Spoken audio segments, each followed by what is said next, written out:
Today on Sand Custom Grooves.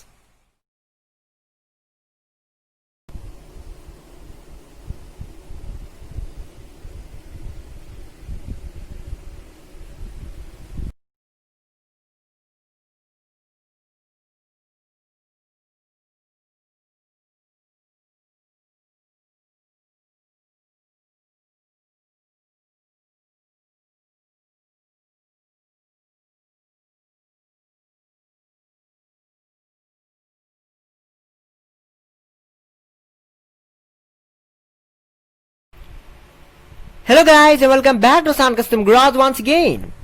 So इस video को शुरू करने से पहले मैं आप सभी लोगों से कहना चाहता हूँ कि happy independence day to all of you and also a big thanks to all of my friends for helping me in reaching 1.5k subscribers. Of course मेरे चैनल का जल्दी 2 साल पूरा होने वाला है. मैंने अपने चैनल को 2018 के 23 अगस्त को खोला था, यानी कि इस 23 अगस्त को मेरे चैनल का 2 साल का एनिवर्सरी होने वाला है. और मुझे ये बात सुनकर काफी अच्छा लगा है कि सेकंड एनिवर्सरी से पहले आप लोगों ने मुझे 1500 सब्सक्राइबर्स क्रॉस करवा दिया. वाकई में आप लोगों का ये मैं आप लोगों को मैं कोई जवाब नहीं है, मैं आप लोगों को क्या कहूँ, लेकिन thank you very much to all of you for such a great response. क्योंकि मैंने सोचा नहीं था कि सेकंड एनिवर्सरी से पहले ही 1500 सब्सक्राइबर्स क्रॉस कर जाएगा. 1500 सब्सक्राइबर्स मेरे लिए काफ़ी ज़्यादा है. हो सकता है कि बड़े बड़े यूट्यूबर्स के लिए ये कम हो, लेकिन मेरे लिए ज़्यादा इसीलिए है क्योंकि मैं वैसे भी मेरे चैनल में कोई भी हाई क्वालिटी वीडियोस नहीं होती है. जो कुछ भी वीडियोस होती है वो नॉर्मल टाइप की वीडियोस होती है जो कि मैं जनरली घर में बनाता हूँ.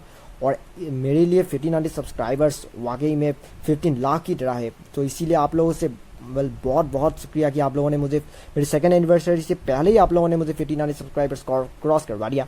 अब क्योंकि आज इंडिपेंडेंस डे का दिन है और आज इंडिपेंडेंस डे के दिन में कोई अमेरिकन मसल कार्ड या फिर कोई दूसरी देश की कार्ड दिखाना ज़्यादा सूट नहीं करेगा. आज कोई ऐसी कार्ड दिखाना ज़्यादा बनता है जो कि हमारे इंडिया की है और एक लेजेंडरी कार्ड है जो कि एक्चुअली में इंडिया की शान व कटारा. सो आप गेस कीजिए कौन सी कार्ड है. ऑफ कोर्स ये कार्ड है द लेजेंडरी हिंदुस्तान एम्बेसडर. लेकिन कोई ऐसे वैसे एम्बेसडर नहीं जिसे पूरी तरह से डिटेल किया गया है, मॉडिफाइड नहीं. मॉडिफाइड इसलिए नहीं क्योंकि आज वैसे भी इंडिपेंडेंस डे के दिन में कोई मॉडिफाइड कार्ड दिखाना बनता नहीं है. अगर कोई डिटेल कार्ड दिखाएंगे जिसमें ओरिजिनल कार्ड का लुक पूरी तरह से नजर आता है वो ज्यादा सूट करता है. सो क्या आप उस कार्ड को दिखने के लिए तैयार हो? ओके, इस कार्ड बस आने ही वाला है. 1, 2 and 3. Ta-da! The fully detailed Hindustan Ambassador Scale 132 model originally from Shanty Toys. ये देखिए, custom roof siren, custom trims, custom moldings, even everything बिल्कुल सैंड कस्टम ग्रास के खुद का स्टाइल में. सो उससे पहले कि मैं आप लोगों को इस कार के बारे में और इन्फॉर्मेशन बताऊं, चलिए कार का एक छोटा सा रिव्यू ले लेते हैं. हाँ, ये सच है कि हिंदुस्तान एम्बेसडर सिविलियन वर्जन में भी अवेलेबल था, लेकिन ये कार वीआईपी वर्जन में जितनी कूल दिखती है उतनी सिविलियन वर्जन में तो नहीं दिखती है. एक लंबे दशक से इंडियन गवर्नमेंट इस कार को वीआईपी कार के तौर पे यूज करता हुआ आ रहा है और पुराने जमाने में ये कार बड़े बड़े पॉलिटिकल लीडर्स का भी पहला चॉइस था. लेकिन जब 2014 में आकर हिंदुस्तान मोटर्स ने इस कार की प्रोडक्शन बंद कर दिया, उसके बाद से इंडियन गवर्नमेंट एम्बेसडर्स के बजाय आजकल के नए मॉडल्स जैसे कि टोयोटा फॉर्च्यूनर, टोयोटा इनोवा और महिंद्रा स्कॉर्पियो जैसे नए कार्स को वीआईपी कार के तौर पे यूज करना शुरू कर दिया और धीरे धीरे एम्बेसडर्स वीआईपी कार से हट गया. भले भी इंडियन गवर्नमेंट अब और एम्बेसडर मॉडल्स को वीआईपी कार के तौर पे यूज नहीं करता है और फिलहाल बहुत ही ऐसे कम एम्बेसडर्स बची है जो अब भी वीआईपी कार के तौर पे यूज करता हुआ आ रहा है. लेकिन इसमें कोई शक नहीं कि हिंदुस्तान एम्बेसडर एक all time favourite legendary VIP car है. सो ये था कार का एक छोटा सा रिव्यू. ये रिव्यू इतना लंबा तो नहीं था, लेकिन एटलीस्ट मैंने आपको बता दिया कि कार एक्चुअल में कैसी दिखती है. तो अभी वक्त है आप लोगों को इस कार के सारे मॉडिफिकेशन के बारे में बताने का. मॉडिफिकेशन नहीं, बस डिटेलिंग ही किया गया है, डिटेलिंग के बारे में बताने का. सो सबसे पहले बारी आती है कार की फ्रंट एंड की. इस कार को इस तरह से डिटेल किया गया है कि देखने में ये ओरिजिनल एम्बेसडर की तरह ही दिखे, लेकिन ज़्यादा रियलिस्टिक दिखे और बेटर दिखे. तो सबसे पहले फ्रंट एंड की बारी आ रही है. तो अगर फ्रंट एंड की बात करें तो फ्रंट एंड में आप लोग को देखने को मिलेगा कस्टम फ्रंट ग्रिल. ये एक्चुअल में कस्टम नहीं है, लेकिन मैंने इसे कस्टम इसलिए कहा है क्योंकि इसे पेंट किया गया है. जब मैंने कार खरीदा था तब ये ग्रिल क्रोम की थी, बम्पर की तरह क्रोम था. इवन सेंटी टॉयज की एम्बेसडर में क्रोम ग्रिल ही आता है. वेल पुराने मॉडल्स में नहीं आता था, लेकिन अभी जो नए सेंटी टॉयज एम्बेसडर की मॉडल्स होती है उनमें क्रोम आती है। और वेल क्रोम ग्रिल वेल अच्छी थी, लेकिन क्योंकि ये कार व्हाइट कलर की है और व्हाइट कलर के साथ वेल क्रोम वेल अच्छी तरह से नजर नहीं आ रहा था, काफी बहुत ग्रिल काफी बहुत मतलब शुभ जा रहा था, और इसलिए मैंने ग्रिल को पूरी तरह से ब्लैक कलर में पेंट कर दिया ताकि देखने में ग्रिल ज्यादा बेटर दिखे और दूर से ही नजर आए।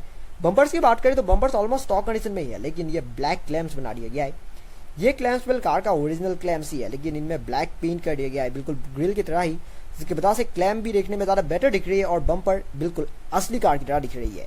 हालांकि हेडलाइट्स में कोई मॉडिफिकेशन नहीं हुआ है, हेडलाइट्स में बस यहाँ पर आप लोगों को ब्लैक डिटेलिंग नजर आएगा, और ब्लैक डिटेलिंग इसलिए कर दिया गया है क्योंकि इससे हेडलाइट्स के में ज़्यादा बेटर दिखेगा। फिलहाल हेडलाइट्स भी रस्ती हो गया है क्योंकि ये मेटल की होती है और ये कार तकरीबन 2 साल पुरानी कार है, सो इसीलिए हेडलाइट्स में थोड़ी जंग लग गया है, लेकिन फिर भी कोई बात नहीं, मैं बाद में हेडलाइट्स का भी कोई ना कोई काम करवा लूँगा। और फिलहाल अगर इंडिकेटर्स की बात करें तो इंडिकेटर भी आप लोगों को कस्टम ही देखने को मिलेगा। इंडिकेटर में भी बिल्कुल हेडलाइट की तरह ही ब्लैक डिटेलिंग किया गया है, और ब्लैक डिटेलिंग की वजह से इंडिकेटर और हेडलाइट्स का भी बहुत सेम दिख रही है। यहाँ पर कोई बैजिंग तो नहीं है, जनरली यहाँ पर एम्बेसडर की बैजिंग होती है पुरानी मॉडल्स पे, लेकिन मैंने बस यहाँ पर एक क्रोम स्ट्रिप लगा दिया। लेकिन जो भी हो, इन सब मॉडिफिकेशन के वजह से कार देखने में ज़्यादा रियलिस्टिक दिख रही है और ज़्यादा बेटर दिख रही है। तो नेक्स्ट बारी आती है कार की साइड प्रोफाइल की। अगर साइड प्रोफाइल की बात करें तो साइड प्रोफाइल में आप लोगों को देखने को मिलेगा कस्टम सिल्वर डिटेलिंग। ये सिल्वर डिटेलिंग यानी कि मैं इन सब बॉर्डर्स की बात कर रहा हूँ। ये कार तकरीबन 2 साल पुरानी कार है, मैंने इसे 2018 के एंड में खरीदा था, शायद मैं थोड़ी बार भूल गया हूँ कब खरीदा था, क्योंकि मैं पहले काफ़ी एम्बेसडर की मॉडल्स कलेक्ट किया करता था, तो इसलिए मैं भूल गया कौन सी मॉडल मैंने कब खरीदा था। तो यहाँ पर ये सब डिटेलिंग वेल कार को खरीदने के दिन ही मैंने कर दिया था, यानी कि जब मैंने कार को खरीदा था उसी दिन घर में आकर मैंने ये सब डिटेलिंग किया था, जो कुछ भी सिल्वर डिटेलिंग देख रहे हैं, तो इसीलिए काफ़ी बहुत डिटेलिंग ख़राब हो गया है। ये सब रिस्क आप मैं बाद में इन सब का भी कोई ना कोई काम करने की सोच रहा हूँ, क्योंकि ये सब काफ़ी बहुत फट गया है। लेकिन जो भी हो, ये सब डिटेलिंग की वजह से कार में ज़्यादा बेटर दिखी। और हाँ, ये सब रिफ्लेक्टिंग मटेरियल है, यानी कि जो रिफ्लेक्टिंग जो असली कार में जो होती है वाइनल रैपिंग की मदद से किया गया है।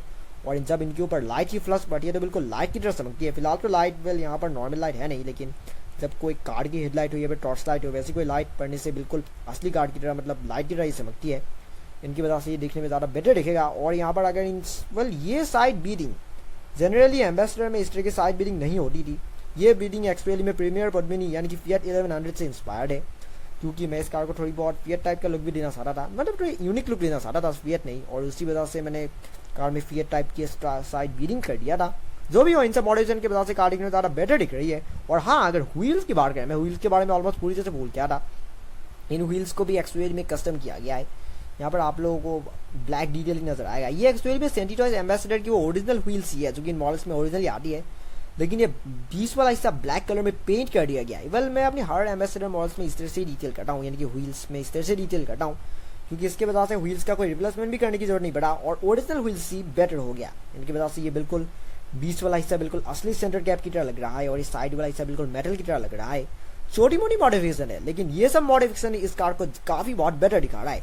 सो नेक्स्ट बारी आती है कार की रियर एंड की। अगर रियर एंड की बात करें तो रियर एंड में भी आप लोगों को देखने को मिलेगा डिटेल टेल लाइट्स। ये टेल लाइट्स एक्चुअली में हैवीली डिटेल नहीं है, लेकिन इनमें आप लोगों को ब्लैक डिटेल नजर आएगा। बिल्कुल सामने की इंडिकेटर और हेडलाइट में मैंने जिस तरह से ब्लैक बॉर्डरिंग कर दिया है, बिल्कुल वैसे ही बॉर्डरिंग रियर लाइट में भी कर दिया है, जिसकी वजह से हेडलाइट दिखने में ज़्यादा बेटर दिख रही है और रियलिस्टिक दिख रही है।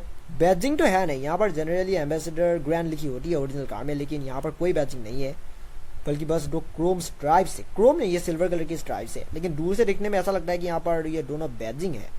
और नंबर प्लेट में लिखी है TEMPC 138, जो कि एक्चुअली में कार का ओरिजिनल नंबर प्लेट ही है, यानी कि जब मैंने कार खरीदा था तब जो लाइसेंस प्लेट कार में आया था वही है फिलहाल। और बम्पर में भी बिल्कुल मतलब पीछे के बम्पर में भी बिल्कुल सामने की बम्पर की तरह ही ब्लैक डिटेलिंग कर दिया गया है। ब्लैक डिटेलिंग यानी कि जो ये क्लैम वाला हिस्सा देख सकते हैं आप, लेकिन बाकी बम्पर को बिल्कुल क्रोम ही रखा गया है, क्योंकि क्रोम रखने से ये कार देखने में ज़्यादा बेटर दिखेगा। और हाँ, सामने के विंडो और पीछे के विंडो दोनों में ही ये सिल्वर डिटेलिंग कर दिया गया है, ये सिल्वर बॉर्डरिंग ये देख सकते हैं आप। और इन सब बॉर्डरिंग की वजह से कार देखने में ज़्यादा बेटर दिख रही है। और यहाँ आप लोगों को ऊपर में एक सनसेट भी नजर आएगा। ये सनसेट एक्चुअली में कार्डबोर्ड की मदद से बनाया गया है, लेकिन जो भी हो, कार्डबोर्ड से हो या फिर प्लास्टिक से ही हो, लेकिन दिखने में ये कार्डबोर्ड से नहीं लग रही है और बिल्कुल ऐसा लग रहा है कि ये एक्चुअली में कार के साथ ओरिजिनली आया था। हालांकि ओरिजिनली नहीं आया था, मैंने इसे खुद तैयार किया है। इसकी वजह से कार दिखने में ज़्यादा VIP कार टाइप की लग रही है। सो एक चीज़ मैं आप लोगों को बता देना चाहता हूँ कि ये एक्चुअली में सेंटी टॉयज एम्बेसडर की जो VIP मॉडल है वो वाली मॉडल नहीं है। ये एक स्टॉक एम्बेसडर थी, व्हाइट कलर की वर्जन था, जिसे VIP मॉडल पे कन्वर्ट किया गया है। अगर ये ओरिजिनल VIP मॉडल होता तो सामने वेल इंडियन फ्लैग भी लगी होती, लेकिन सामने कोई फ्लैग नहीं है, देख सकते आप। क्योंकि ये व्हाइट कलर की सिविलियन मॉडल था जिसे वीआईपी मॉडल पे कन्वर्ट किया गया है, ये रूफ साइड एंड बाद में लगाया गया है। ये एक्चुअली में मेरे पास एक एरोप्लेन का स्केल मॉडल था और उस एरोप्लेन के स्केल मॉडल पे ये लाइट के हिसाब से आया था, लेकिन मैंने इसे उस प्लेन से निकाल दिया और फिर इस कार में डबल साइड टेप की मदद से फिट कर दिया। ये सब चीज़ें बस एक्स्ट्रा कार के ऊपर फिट कर दिया गया है। कार के बॉडी में कोई एक्चुअल मॉडिफिकेशन नहीं हुआ है, यानी कि कोई कट कुछ भी नहीं हुआ है। फ्रेम बिल्कुल वैसा का वैसा ही है और इस कार को बस इस तरह से मॉडिफाई किया गया है कि ये देखने में और ज़्यादा बेटर दिखे, लेकिन एम्बेसडर की ओरिजिनल विंटेज और क्लासी लुक बिल्कुल अच्छी तरह से नजर भी आए। इंटीरियर में कोई मॉडिफिकेशन नहीं है, बस डैशबोर्ड में थोड़ी डिटेलिंग किया गया है। आप स्टीयरिंग व्हील को ब्लैक कलर में पेंट कर दिया गया है और यहाँ डैशबोर्ड वाले हिस्से को ब्लैक कलर में पेंट कर दिया गया है, जिसकी वजह से डैशबोर्ड देखने में ज़्यादा बेटर दिख रही है। और हाँ, यहाँ हेडरेस्ट वाले हिस्से में भी आप लोगों को ब्लैक डिटेलिंग नजर आएगा। पीछे के हेडरेस्ट में ज़्यादा डिटेलिंग नहीं हुआ है, बस यहाँ पर टॉप वाले हिस्से में ही ब्लैक कर दिया गया है। ये वाला स्टिकर तो ओरिजिनल ही है, ये अंडर वाला स्टिकर, लेकिन उसके से भाई कार ऑलमोस्ट स्टॉक कंडीशन में ही है। ज़्यादा मॉडिफिकेशन नहीं हुआ है, लेकिन इसे बस डिटेलिंग कहा जा सकता है, मॉडिफिकेशन नहीं। लेकिन ये सब डिटेलिंग ही इस कार को देखने में पहले से काफी गुना ज्यादा बेटर दिखा रहा है। तो फाइनली वक्त हो गया इस वीडियो को एंड करने का। मैं उम्मीद करता हूँ कि आप लोगों को ये मॉडिफिकेशन पसंद आया होगा, क्योंकि इस तरह की चीजें देखने में आसान लगती है, लेकिन जो बंदा इन सब काम को करता है उसे समझ में आता है। मुझे समझ में आया है कि इन्हें करने में कितना मुश्किल हुआ है। इसीलिए मैं उम्मीद करता हूँ कि आप लोगों को ये मॉडिफिकेशन पसंद आया होगा, क्योंकि जो कुछ भी मॉडिफिकेशन है वो बिल्कुल असली कार की तरह ही किया गया है। कोई भी एक्स्ट्रा मॉडिफिकेशन नहीं जो कि कार को मॉडर्न लुक दे। इस तरह से मॉडिफाई किया गया है कि देखने में ओरिजिनल एम्बेसडर की तरह ही दिखे, लेकिन रियलिस्टिक दिखे। सो फिर मुलाकात होगी मेरी एक और नई वीडियो में, जिसमें मैं आप लोगों को ऐसे ही और भी कमाल की डिटेल की गई, कस्टमाइज की गई और मेरी खुद की तैयार की गई स्केल मॉडल कार्स दिखाने की कोशिश करूंगा। लेकिन तब तक अगर आपको ये वीडियो सच में पसंद आया, then don't forget to like, comment, share and subscribe to my channel, and also click the bell icon so you will get notification every day. And thank you very much for watching my video. Thank you very much.